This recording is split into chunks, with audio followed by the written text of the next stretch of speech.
2019 en las Américas fue un año marcado por policías y militares en las calles, atacando a quienes marcharon contra injusticias, asesinatos de mujeres por el solo hecho de ser mujeres, ataques contra personas queriendo defender nuestro medio ambiente y miles de personas huyendo de sus países por los altos niveles de violencia o la falta de necesidades básicas. Pero también queda en la historia como el año en que esas personas valientes, como los movimientos históricos feministas, de personas jóvenes, de pueblos indígenas, de madres buscando a sus hijos e hijas, levantaron sus voces para retomar su poder y exigir todos los derechos para todas las personas. Este es el informe anual regional para las Américas 2019 de Amnistía Internacional.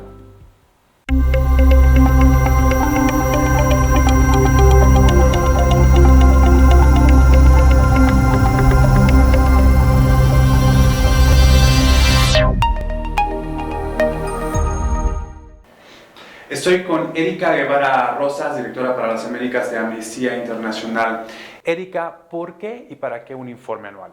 Bueno, los informes anuales de Amnistía Internacional son una especie de bitácora de los acontecimientos, de los avances, de los retrocesos que en materia de derechos humanos ocurren en cada uno de los países del mundo. Este año en particular, Amnistía Internacional ha hecho un desagregado regional de este panorama, de esta evaluación sobre la situación en materia de derechos humanos. El día de hoy estamos presentando nuestro informe anual para las Américas 2019, precisamente con una profunda evaluación en qué estado están los derechos humanos en toda la región, en la mayoría de los países de la región, y que nos permite también tener un panorama regional, es decir, dónde están los patrones comunes, dónde están los avances y sobre todo dónde están los retrocesos comunes que enfrentan millones de personas hoy día en nuestro continente. Erika, en grandes líneas,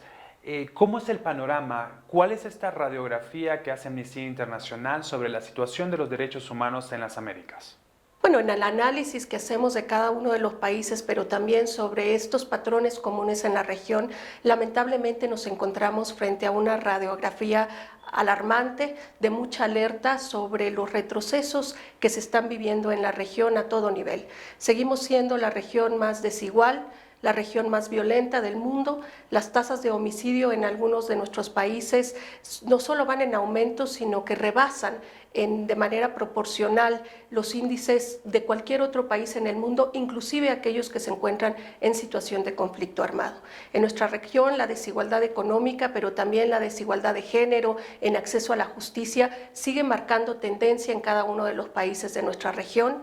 Las tasas de feminicidio, por ejemplo, las Naciones Unidas determina que por lo menos cada 2 horas una mujer es asesinada por el simple hecho de ser mujer o niña. Y esto nos muestra precisamente que los estados no solo no tienen políticas eficaces para atender los problemas sociales que afectan a la mayoría de las poblaciones, sino que además negligentemente no han podido tener políticas públicas encaminadas a la protección de los derechos humanos. Nuestra región continúa siendo la región más peligrosa para la defensa de los derechos humanos. Del número total de personas defensoras de los derechos humanos asesinadas en todo el mundo, el 68% de esos asesinatos se cometieron en nuestra región. 208 personas perdieron la vida el año pasado simplemente por defender los derechos humanos.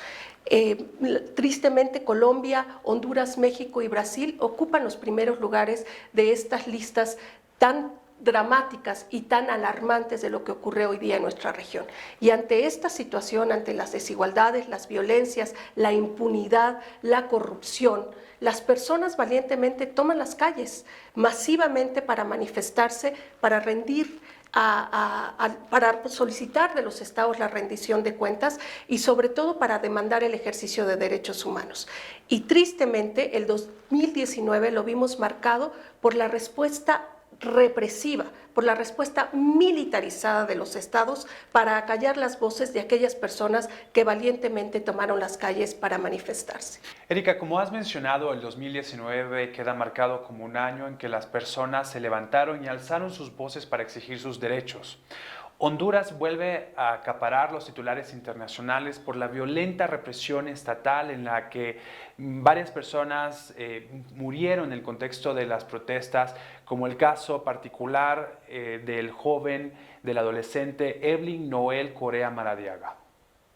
Bueno, Honduras es uno de los países que ocupa las listas de esta violenta represión estatal que se dirigió en contra de las personas que se manifestaron en el 2019, un saldo bastante negativo en toda la región. Por lo menos 210 personas murieron en el contexto de violentas represiones en los diferentes países de la región. En el caso de Honduras, que tristemente no fue la excepción, precisamente porque las autoridades del gobierno del presidente Juan Orlando Hernández utilizaron la violenta represión, el uso letal de la fuerza para callar las voces de personas que se manifestaron en diferentes protestas desde el inicio del año, protestas que ya iban acumulando el hartazgo social, tanto de cuestionadas elecciones el año anterior como de algunas políticas de ajuste que pretendían privatizar la salud y la educación. El caso particular de Evelyn es muy ejemplificante de lo que sucede en la región en términos de justicia en el contexto de la represión estatal. Un joven que es asesinado en manos de militares y que su familia tiene que generar todos los mecanismos de protección, inclusive del propio cuerpo de Evelyn, precisamente para poder demandar de las autoridades justicia. No permitieron la autopsia, sino que fuera acompañada por expertos, peritos independientes, y además tuvieron que cuidar por días enteros en el cementerio la tumba de Evelyn para no permitir que ninguna autoridad pudiera intervenir para intentar encubrir lo que son gravísimas violaciones a los derechos humanos. Erika, Venezuela continúa en esta radiografía que hace Amnistía Internacional como uno de los lugares donde hay una gravísima y profunda crisis de derechos humanos. En una investigación del año pasado, la organización reveló que se habían cometido delitos del derecho internacional que podrían constituir en crímenes de lesa humanidad. Para poner en contexto a nuestra audiencia, ¿qué significa esto? Bueno, definitivamente Venezuela continúa siendo una de las gravísimas preocupaciones en materia de derechos humanos en todo el continente. El gobierno de Nicolás Maduro ha perfeccionado la política represiva para callar las voces de quienes demandan el ejercicio fundamental de derechos humanos, las detenciones arbitrarias, las ejecuciones extrajudiciales, la práctica de la tortura, que para Amnistía Internacional por lo menos se ha documentado desde el año 2017, han sido generalizadas y sistemáticas, lo que refiere precisamente a que se tratan de delitos de derecho internacional que pueden constituir crímenes de lesa humanidad. El año pasado, específicamente en el contexto de manifestaciones masivas que se dan en diferentes puntos del país, precisamente como un síntoma del hartazgo de la población, sobre todo en comunidades históricamente marginalizadas, de personas viviendo en situación de pobreza y quienes son mayormente afectadas por la crisis humanitaria de desabastecimiento y de las graves violaciones de derechos económicos y sociales, decidieron salir a las calles en pequeñas protestas o en masivas manifestaciones demandando de Nicolás Maduro que se pusiera fin a estas violaciones a los derechos humanos y que se buscaran soluciones duraderas a los problemas que las personas enfrentan. Y la respuesta fue violenta, la respuesta fue el uso de un aparato represor particularmente ejecutado por lo que se conoce Fuerzas de Acción Especial que pertenecen a la Policía Nacional Bolivariana, las FAES, que cometieron ejecuciones extrajudiciales, en muchos casos simultáneas, en diferentes partes del país, sobre todo de gente joven en estos sectores populares, sectores que están viviendo marginalizados y en la pobreza, como una forma de castigo social, es decir, para mandar un mensaje claro. En Venezuela no se respeta la libertad de expresión ni se respetarán los derechos económicos sociales de las personas que hoy día están en una situación de tal hartazgo que han sido expulsados de sus propias comunidades de origen y país buscando la protección internacional. Y otro país donde ocurren estas desigualdades y los derechos económicos sociales están severamente afectados, pero también el derecho a la libre expresión y a la protesta es Haití, en donde el año pasado murieron más de 80 personas en este contexto de protestas sociales. Bueno, particularmente Haití es de suma alarma y preocupación porque es un acumulado de años de hartazgo, de años de marginalización, de violaciones a los derechos humanos, de políticas negligentes que terminan favoreciendo el interés económico de unos cuantos en menoscabo de los derechos humanos de las grandes mayorías. Y tristemente Haití no ocupa los titulares mediáticos, no es un país que adquiera el nivel de atención que debería tener la comunidad internacional. Nuestro equipo de investigación y nuestro equipo de verificación digital pudo acceder a múltiples piezas de información videográfica que permitieron a la organización constatar que se estaba utilizando la violencia letal, armamento, munición activa para intentar acallar a las personas que se encontraban manifestando y en muchos casos también la utilización de armas menos letales de manera indiscriminada, gases lacrimógenos, petardos, diferentes tipos de armamento precisamente para castigar a la población. Y es un video que ha causado mucha alarma en las sociedades. El acceso a esta información nos permite seguir verificando que tristemente Haití sigue sufriendo de una gravísima crisis en materia de derechos humanos. Erika, y tenemos el video y volvemos ahora.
Continuamos con el informe anual regional para las Américas de Amnistía Internacional. Erika, ¿dónde más están ocurriendo estas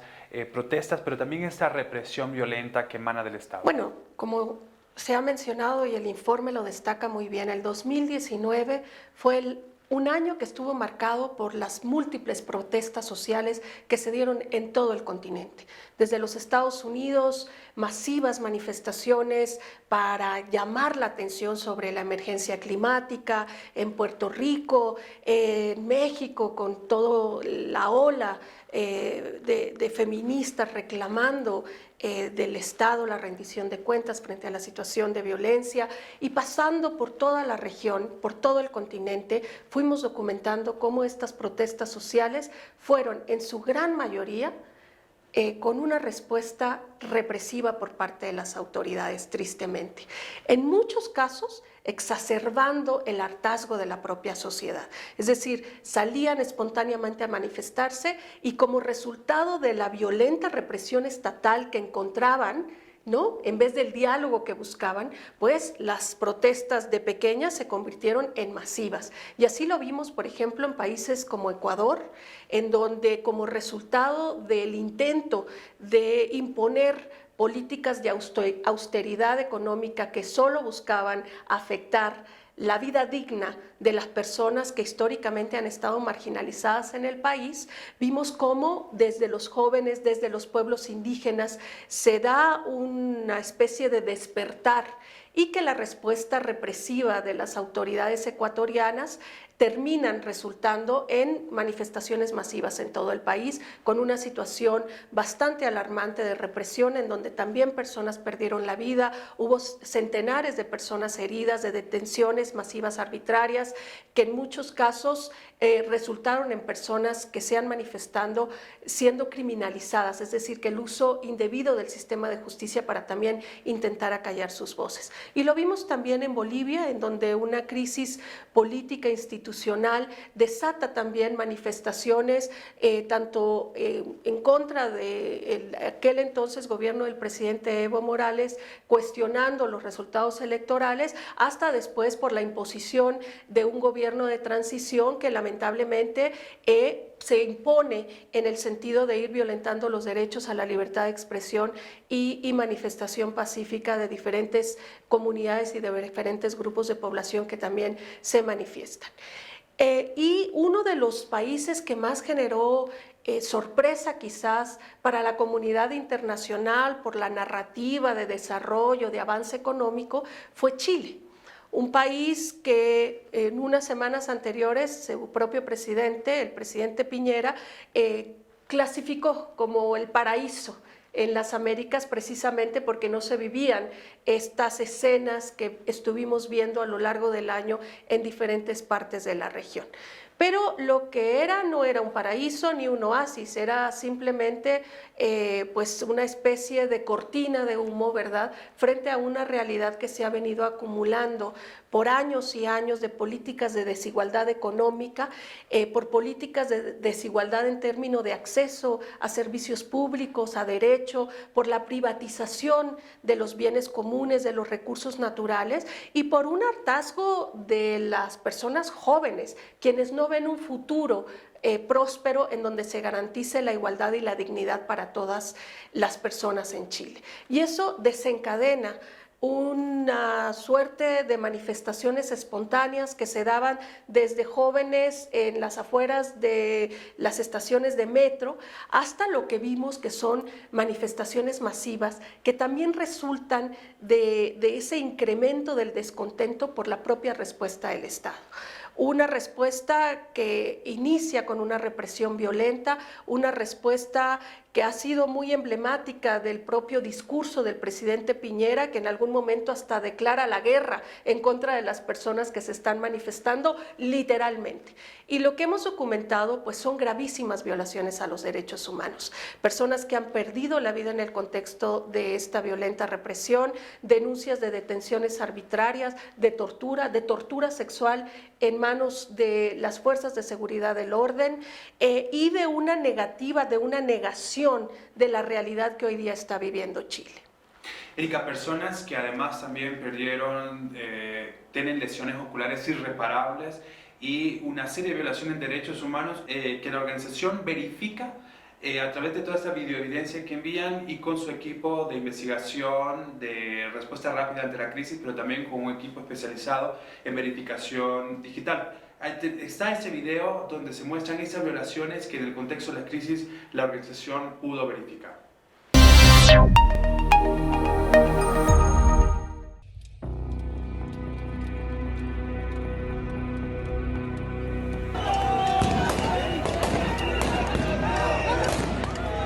Estamos en guerra contra un enemigo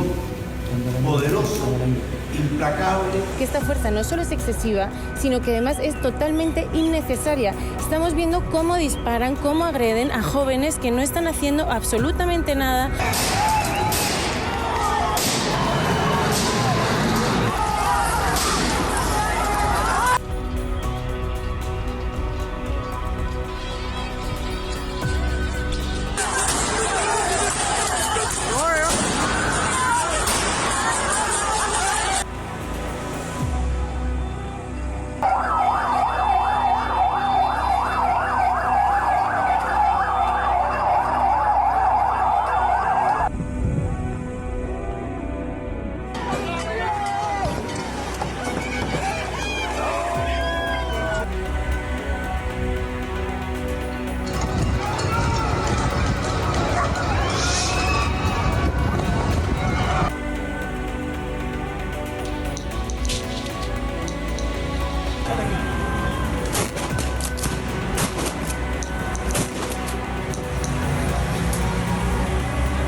hacer esto? ¿Cómo pueden hacer esto, loco? ¡Tu madre no tenés familia! ¡Mira! ¡Oye! ¡Mira con tu madre!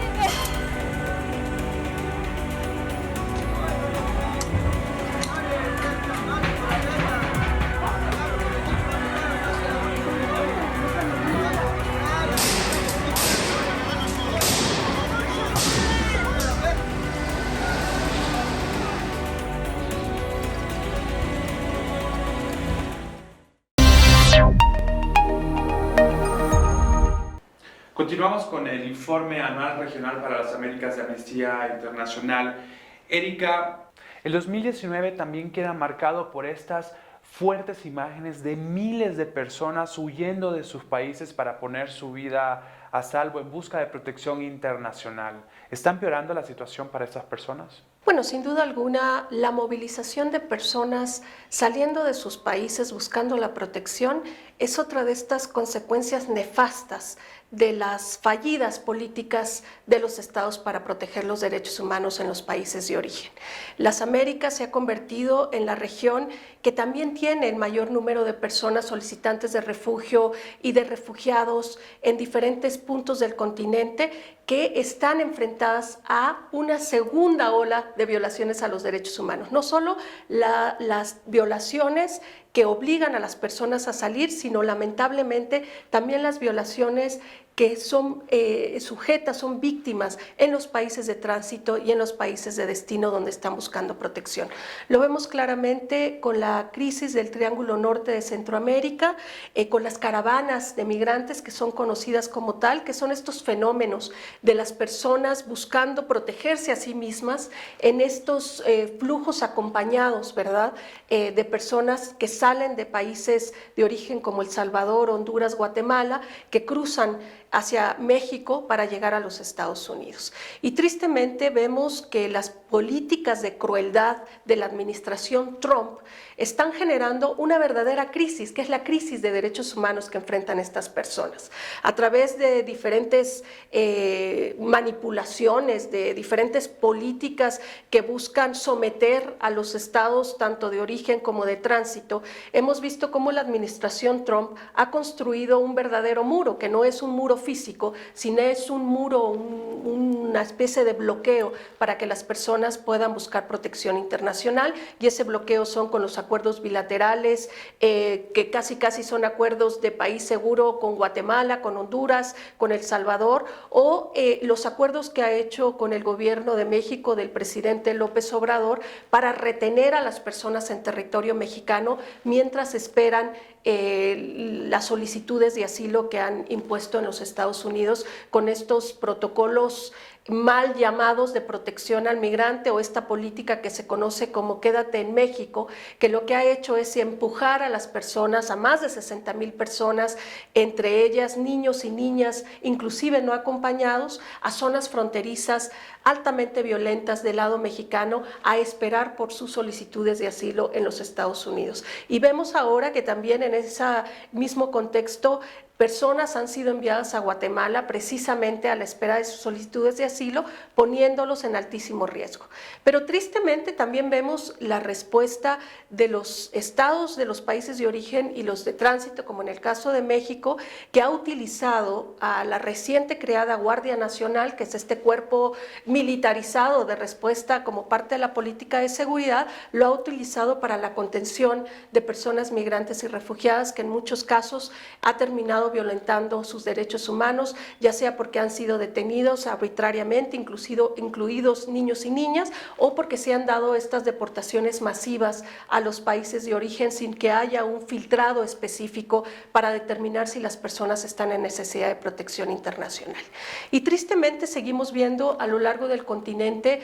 políticas más restrictivas para dar bienvenida a las personas en necesidad de protección internacional. Lo vemos con la situación de personas personas venezolanas. Más de 4.8 millones de personas venezolanas se encuentran fuera de su país de origen en los últimos 5 años, buscando protección en su gran mayoría en los países fronterizos y en los países sudamericanos, en donde lamentablemente la respuesta de los estados empieza a restringirse, imponiendo medidas que no permiten a las personas gozar de su derecho a solicitar protección, a solicitar asilo. Y así lo vemos también con el caso nicaragüense, que es poco conocido a nivel mediático. Más de 70,000 personas que se encuentran hoy día refugiadas en Costa Rica, un país pequeño con poca capacidad de respuesta y con una nula participación casi de la comunidad internacional para atender las necesidades más apremiantes de la población nicaragüense. Y en esta radiografía tan oscura, en este panorama tan desalentador,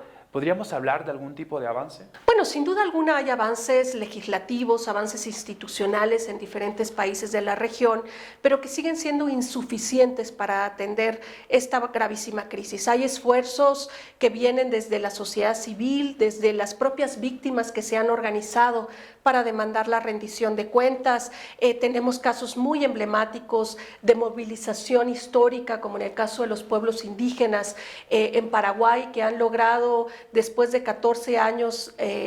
una comunidad indígena, poder lograr que se construya un camino para poder llegar a su comunidad y poder ejercer sus derechos territoriales. Y a pesar de que son pequeños pasos, son pasos que demuestran el poder de las personas. Y a pesar de este contexto tan adverso, lo que vimos el año pasado con todas estas manifestaciones masivas, las manifestaciones lideradas por gente joven, por mujeres, por feministas, que no solo están levantando conciencia, no solo están informando a nuestras sociedades sobre los gravísimos legados de violencia, de impunidad, de corrupción que hoy día vivimos en nuestra región, pero también están demostrando que el cambio es posible, que las calles siguen siendo un lugar en donde ejercemos derechos, en donde ejerzemos presión y desde donde podemos demandar la rendición de cuentas. Lo vimos en Puerto Rico, por ejemplo, que después de 2 semanas de intensas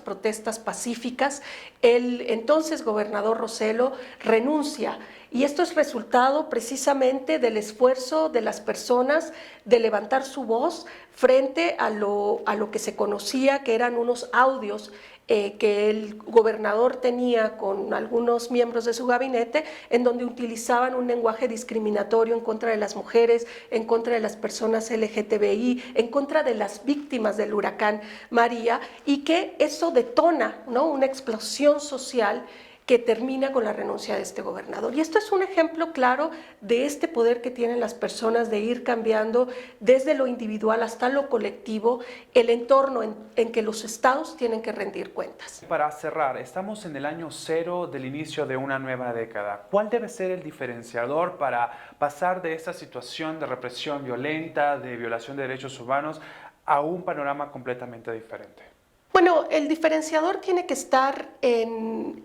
la combinación de los diferentes